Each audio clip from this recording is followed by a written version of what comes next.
Bom dia, meus irmãos. Que a graça e a paz do Senhor Jesus repouse sobre cada um de vós. Queridos, nossa jornada pelo maravilhoso livro de Levítico continua. E hoje entramos no 6º dia de exposição e estarei expondo os capítulos 16, 17 e 18. No capítulo 16, um breve ensaio das cerimônias do dia da expiação, com algumas observações explicativas, ajudará a uma melhor compreensão deste capítulo. O dia da expiação era para a expiação total de todos os pecados, transgressões e falhas de Israel, para que Yahvé, em sua santidade, pudesse habitar ou tabernacular no meio deles. Só que naquele dia santo, o Santo dos Santos seria aberto para o sumo sacerdote entrar.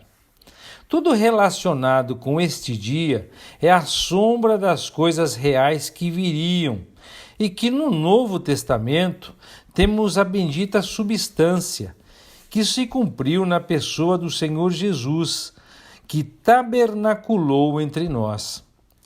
A Epístola aos Hebreus é, em parte, o comentário do grande dia da expiação de Israel. O caminho para o Santo dos Santos, pelo véu que foi rasgado, que é revelado na Epístola aos Hebreus, não foi divulgado no dia da expiação. O próprio dia era celebrado no 10º dia do 7º mês, e era um sábado de descanso, no qual eles deveriam afligir suas almas. O que é chamado de aflição era o jejum, o sinal externo de tristeza interior pelo pecado. Arão é a figura central no dia da expiação. Tudo é obra sua, com exceção de levar o bode expiatório ao deserto. Arão é o tipo de Cristo.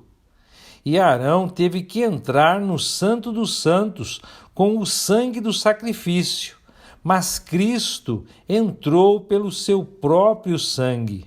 Como diz a carta aos Hebreus, capítulo 9, verso 12, nem pelo sangue de bodes e bezerros, mas pelo seu próprio sangue, ele entrou uma vez no lugar santo, tendo obtido para nós a eterna redenção. Arão teve que entrar no lugar santo com uma oferta pelo pecado e um holocausto. Nada é dito sobre uma refeição ou uma oferta de paz. Isso estaria em desacordo com o propósito do dia. Como vimos, o pecado e as ofertas queimadas prefiguram a obra perfeita de Cristo, na qual as justas reivindicações de Deus são atendidas e na qual a expiação é feita pelos pecados da criatura. Arão teve que deixar de lado suas vestes de beleza e glória e vestir roupas de linho branco, depois de lavar sua carne com água. Cristo não precisava de roupas de linho fino, nem havia necessidade nele de se lavar. Arão, usando estas vestes e lavado com água, tipifica o que Cristo é em si mesmo. Arão teve que levar os próximos 2 cabritos como oferta pelo pecado e um carneiro como oferta queimada. Ele teve que oferecer o novilho da oferta pelo pecado. Cristo não precisava de tal oferta para si mesmo, pois nele não havia pecado. Mas a oferta de Arão foi uma expiação por sua casa, e Cristo é o Filho sobre a casa, em cuja casa nós pertencemos, como diz a carta aos Hebreus, capítulo 3, verso 6. A oferta de novilho feita por Arão tipifica, portanto, o aspecto da obra de Cristo pela Igreja. As 2 cabras eram para o povo de Israel. O sorteio foi lançado por Arão, e um bode foi tirado à sorte para Yahvé e o outro como um bode emissário. Depois que a escolha por sorteio foi feita, Arão matou a oferta pelo pecado para ele e sua casa. Então, tendo tirado do altar um incensário cheio de brasas com fogo, com as suas mãos cheias de incenso doce, ele entrou no véu, no Santo dos Santos. A nuvem de incenso cobriu o propiciatório. Ele então aspergiu o sangue com o dedo sobre o propiciatório, a leste, e 7 vezes antes do propiciatório. Com que grande felicidade tudo isso prefigura Cristo e sua obra! O incenso tipifica a fragrância de sua própria pessoa. O sangue aspergido é o tipo de seu próprio sangue precioso, no qual Deus cumpre todos os seus conselhos eternos e soberanos da graça. O sangue que é aspergido sobre a consciência do crente foi aspergido 7 vezes diante do trono de Deus. Quanto mais nos aproximamos de Deus, mais importância e valor achamos ligados ao sangue de Jesus. Se olharmos para o altar de bronze, encontramos o sangue ali. Se olharmos para a pia de bronze, encontramos também o sangue ali. Se olharmos para o altar de ouro, o sangue está ali também. Se olharmos para o véu do tabernáculo, encontramos o sangue ali. Mas em nenhum outro lugar encontramos tanto sobre o sangue como dentro do véu, diante do trono de Yahvé, na presença imediata da glória divina. No céu, o sangue de Jesus fala para sempre aos ouvidos de Deus Pai. Então, o primeiro bode foi morto e o sangue também foi aspergido da mesma maneira.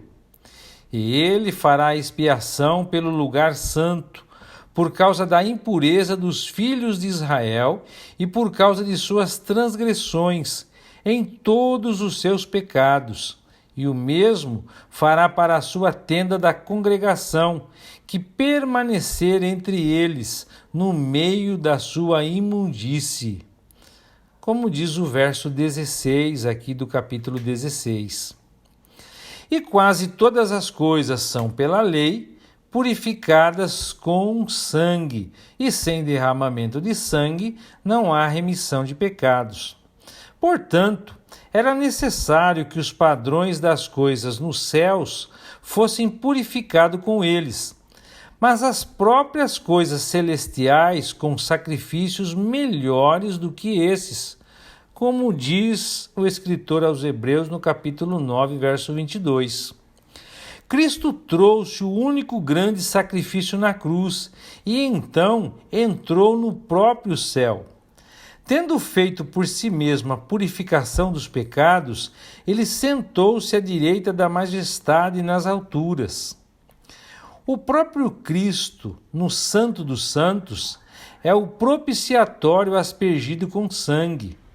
Arão e sua presença no santuário atrás do véu são descritos no verso 17.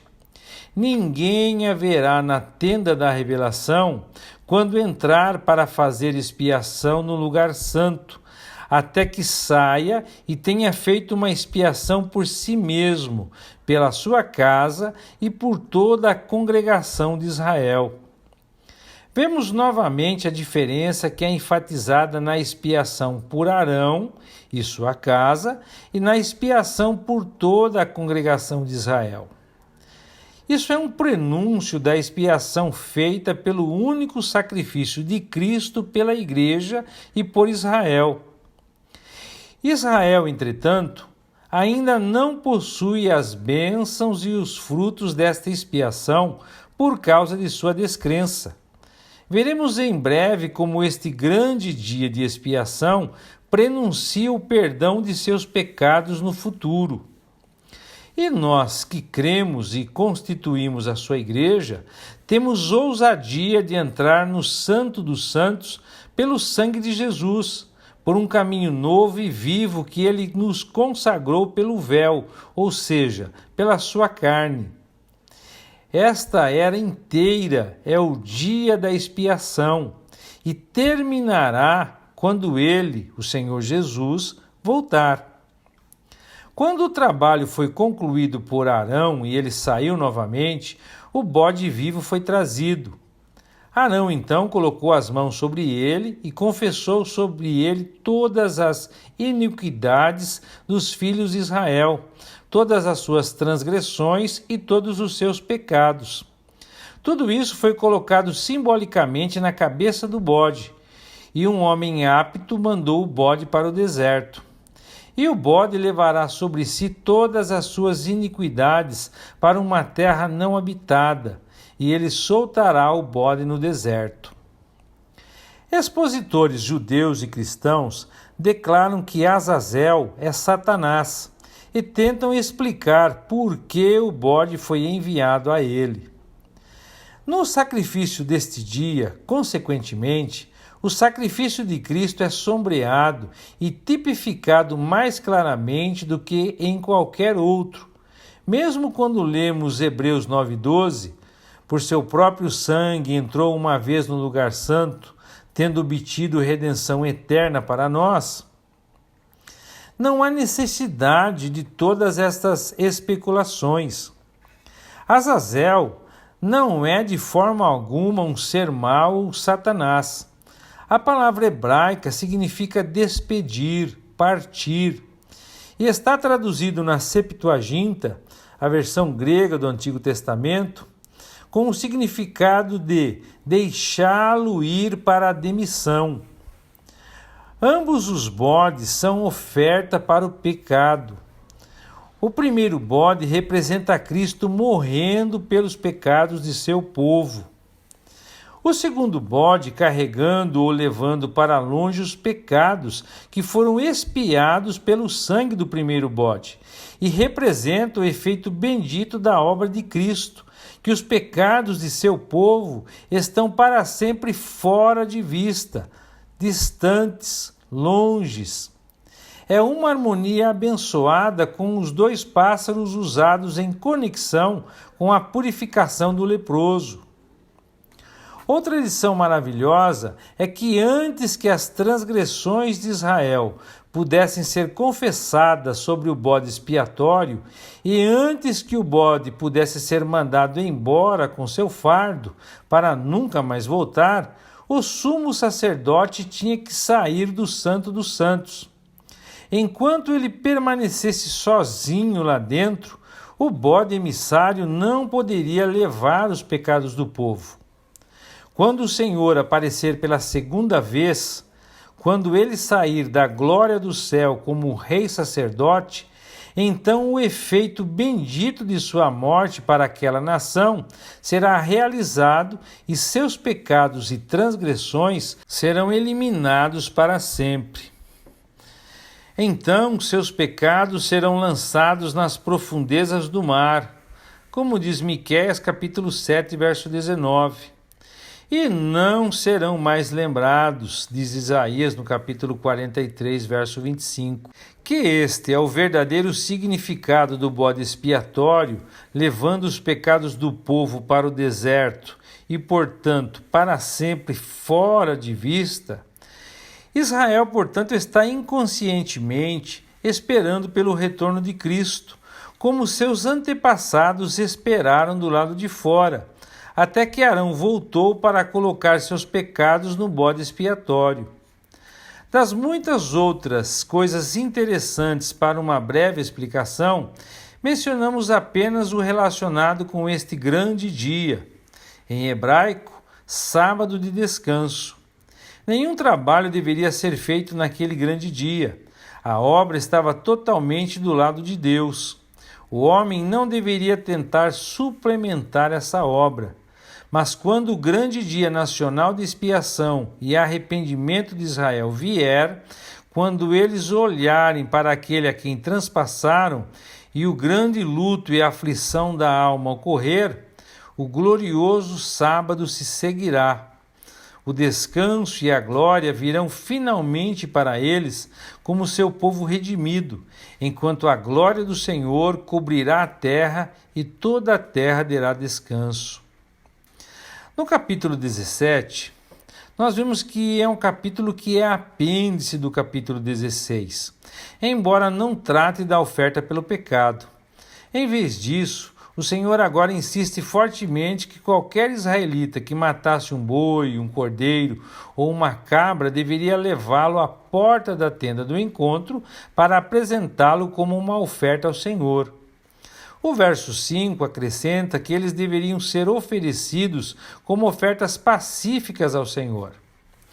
O ofertante recebia a maior parte da oferta de paz como alimento, mas primeiro a gordura, os 2 rins e o lóbulo do fígado deveriam ser queimados no altar ao Senhor, enquanto o peito era dado a Arão e seus filhos, e a coxa direita ao sacerdote que ofereceu o animal. Assim, Deus deveria ser primeiro reconhecido na morte do animal. Então, tipicamente, Cristo e a família sacerdotal deveriam ter sua parte. E então, o ofertante recebia tudo o que restava. Não devemos ignorar o significado espiritual disso para nós. Pois se alguém em Israel não desse a Deus o primeiro lugar de reconhecimento, seria condenado à morte. O assunto não é menos sério para nós, embora Deus não exija hoje a sentença de morte para o ofensor. Até os animais impuros para Israel, pelos padrões da lei, são para nós perfeitamente adequados para comer, pois eles são santificados pela palavra de Deus e pela oração de ação de graças da parte daquele que irá se alimentar dele. Também não deveriam mais oferecer sacrifícios a ídolos em forma de bode, cometendo prostituição, e evidentemente Israel tinha seguido cegamente este mau exemplo. Mas o verso 7 diz a eles para desistir dessa associação adúltera. Na verdade, não apenas o povo de Israel, mas também quaisquer gentios que morassem entre eles eram obrigados a trazer seus sacrifícios à porta do tabernáculo para serem oferecidos ao Senhor, ou sofreriam a pena de morte. Mais uma vez, o Senhor insiste que qualquer pessoa de Israel ou de estranhos que morasse entre eles e que comesse sangue deveria ser exterminado, isto é, condenado à morte. Porque a vida da carne está no sangue, e é o sangue que faz expiação pela alma. O sangue derramado é o sinal da morte. Visto que Deus é o doador da vida, devemos reconhecer seus direitos abstendo-nos de comer sangue. Isto era verdade antes da lei ser dada e continua sendo verdade hoje, quando os crentes não estão sob a lei, mas sob a graça. Se um animal morresse ou fosse morto por outros animais, ele não seria sangrado adequadamente, e se alguém comesse o animal morto, ele deveria tanto lavar suas roupas, quanto se banhar em água para ser purificado da contaminação. Do contrário, ele carregaria sua culpa, o que significaria sua morte. Todo este capítulo, portanto, insiste que Deus tem direitos que o homem não deve ignorar. No capítulo 18, essa seção de Levítico contém as palavras de Yahvé dirigidas a seu povo, a quem ele redimiu e em cujo meio ele habitava. Eles deveriam ser um povo santo. Cerca de 30 vezes nessa seção encontramos a palavra solene: Eu sou Yahvé. Sereis santos, porque eu, Yahvé, vosso Deus, sou santo. Este é o chamado de Yahvé para o seu povo. 4 vezes no início deste capítulo, o Senhor diz a seu povo: Eu sou Yahvé. Versos 2, 4, 5 e 6. Seu nome estava sobre eles e, portanto, deveriam manifestar ou manter santidade em suas vidas e caminhar nela. Essa exigência e princípio não foram alterados no Novo Testamento. Na Aliança da Graça, seu povo é exortado a andar como filhos obedientes, não se moldando de acordo com as concupiscências anteriores em sua ignorância. Mas como aquele que vos chamou é santo, sede santos em toda maneira de falar, porque está escrito: vós sois santos, porque eu sou santo.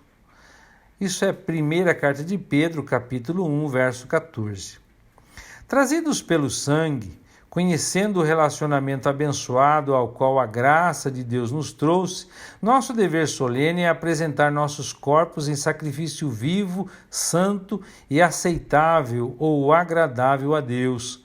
O Espírito de Deus, o Espírito de santidade e poder, é concedido a nós para que possamos andar no Espírito e não cumprir os desejos da carne. Israel não devia andar segundo os feitos da terra do Egito, que havia deixado, nem segundo os feitos da terra de Canaã, para onde estavam indo. E as palavras de Yahvé revelam todas as degradações e abominações vis da natureza humana. A natureza do pecado e da morte é capaz.